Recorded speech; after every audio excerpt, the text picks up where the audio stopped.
This year's state budget was filed 10 minutes to midnight and was 3,000 pages of text. What could possibly go wrong?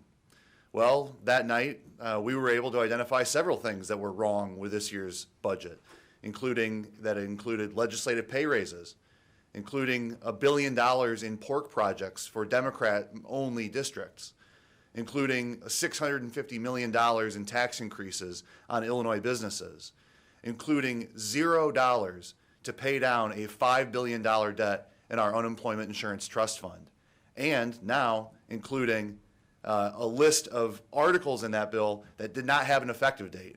And now we have to come back and clean all that up. So when the bill landed on Governor Pritzker's desk, he had the opportunity through his amendatory veto to correct those problems.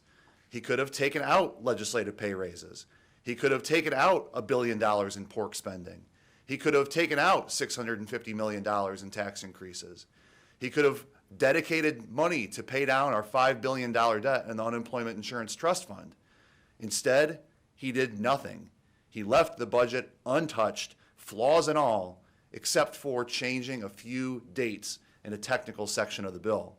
The governor had no reason not to fix the other problems in this budget, but he chose not to. He chose to ignore those problems. He chose not to pick a fight with his own party who passed a flawed budget through a flawed process at the 11th hour. We all know that's not the way that budgeting is supposed to work. It's not the way that a democracy is supposed to work.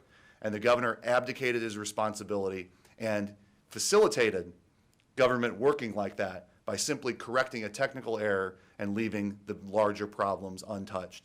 It's inappropriate. We can't continue to operate like that. And that's why we're coming forward to call for increased transparency, increased public participation in a legitimate budget-making process that does not include these substantive errors year after year after year.